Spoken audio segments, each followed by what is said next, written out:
Hey, this is Dan from MusicXplorer. We're here today with Angus Clark. He's a guitarist, a producer, and a teacher. And he was even a musician in the Broadway play Rock of Ages. He's been a touring guitarist for Trans-Siberian Orchestra since 2001. He's got his own band, Daredevil Squadron. He's worked with a lot of musicians over the years, including international artist Kitaro.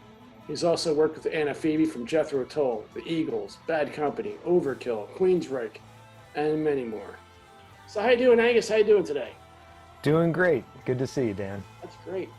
How did your career start playing guitar? It depends on how far you want to go back, because it starts with my folks owning. There were only 3 rock records in the house: Sgt. Pepper's, Revolver, and Beggar's Banquet. When I started discovering music on my own, I think there were reruns of the Monkees TV show playing on the afternoons. That was the bulk of it until when I started hunting up my own music. It was The Clash, Pink Floyd's The Wall, and Black Sabbath, Changes One Bowie, and we used to listen to that all the time. And when I went away to college at University of Southern California, which had a great guitar program, and when I got done with that, I came back to New York, and the first band that I got hooked up with that had anything going on was a band called Naked Sun, with Sun with a U. And they were signed to old Noise Records. This is about 92, and through a girl I knew, she said, "Oh, they're looking for a guitar player. You should go check it out." We wound up working together, and I was in that band for another 2 or 3 years. We played a showcase in LA, and I met a woman there who was working for Kitaro, a Japanese New Age artist. And then she was like, Kitaro's looking for a guitar player. She saw me play, and she said, "Oh, you really have this David Gilmour vibe going on." And I was like, well, yeah, that's kind of like the reason I play guitar is David Gilmour. That's a good reason. Yeah. And got the Kitaro gig, and that's kind of where I transitioned from having been like a band member to being a sideman. And most of my well-known work at this point is as a sideman. All the big name stuff that I'm associated with, Trans-Siberian Orchestra, Cher, having worked with Joe Lynn Turner, any of these other things, I'm a hired gun guitar player. Let's go back to Kitaro. Did I say that right? Kitaro? Kitaro, yeah. Guitarra. Yeah, you always got to say the names right. So so how many years were you with him? Because you worked on it. You were on a few of the albums that were nominated for Grammys.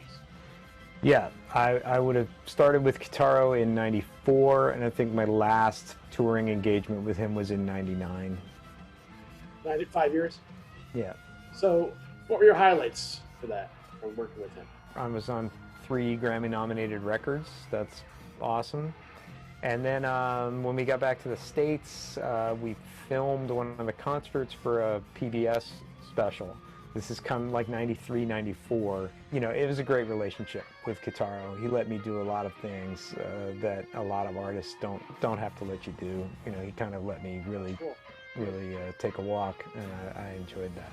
So that ended in '99. So then, but you joined Trans-Siberian Orchestra in 2001. What were you doing between that 2-year gap there? And so I didn't actively pursue that many other gigs as just a hired gun guitar player at that time. Before I started touring for Kitaro, and then after, I had been teaching guitar lessons at a place called National Guitar Workshop. While I was up there one summer, before I got the Kitaro gig, Marty Friedman from Megadeth came up and did a clinic. And then when I was on the Kitaro gig, I played Universal Amphitheater, and Marty came to the show and showed up backstage. It's like the most complimentary guy you ever met, nicest guy you ever met. And so that friendship with Marty persisted the whole time he was in Megadeth. And then I get this call. This is Trans-Siberian Orchestra management. We got your number from Marty Friedman. Are you interested in auditioning? The summer of 2001, so I went through the audition process at that point and had gotten the gig. Were you extremely excited about joining the Trans-Siberian? Oh yeah, yeah. I mean, it was such an interesting thing, like, because if we go all the way back to joining Naked Sun, the girl that introduced me to Naked Sun, like, had been a guitar student of mine, and all she wanted me to show her how to play was, like, Sabotage songs. And, you know, Sabotage were the guys that started Trans-Siberian Orchestra. So, like, that was my introduction to Sabotage, you know, and then, like, then I joined Naked Sun, and I do the Kitaro thing, and then, you know, like, that goes from, what, 92 to 2001, so that's like a solid 10-year arc. So, you know, you got to also see the Trans-Siberian just grow from, you know, Beacon Theater to Madison Square Garden, and then 2 sets on the East Coast and West Coast. I mean, that's amazing. To actually live through that, you've seen it progress yourself in it. Yeah, well, it was interesting. Like, my first tour, so the West Coast band, they were one band in '99. They went to 2 bands in 2000, and so then I was the second year of the West Coast band. And then, yeah, they moved it into arenas in order to be in rooms where they could do the pyro and the lighting effects that they wanted to do in order to establish the look. It's that look, once established, that made it a truly growing entity. So then also you've got your band, Daredevil Squadron.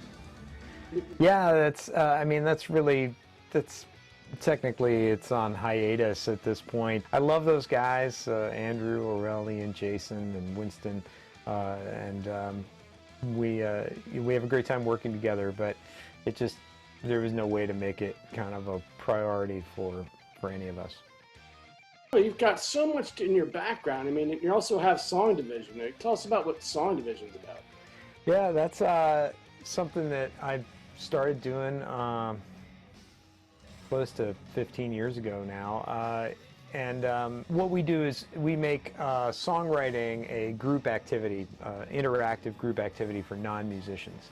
And it's used by corporate groups for team building. We're musicians, we're real musicians. You know, I play with Trans-Siberian Orchestra, Cher, all these other folks. And we're here to show you that music is a part of your life and you can participate. And also, you've been on the Broadway play Rock of Ages. How did that come about, getting in that, to be a part of that play? Did Rock of Ages for 6 years, and then it closed. But as far as Broadway gigs go, Rock of Ages is my cup of tea. So what are your future plans right now? So during this time, Song Division actually pivoted to virtual, and we've been offering our programs, and we've actually been more in demand than we were in the physical world. So it's been really awesome to have that and to be able to do it. Hey, thanks, Angus. It was great talking to you today. I'll talk to you soon. Thanks, Dan. See you soon.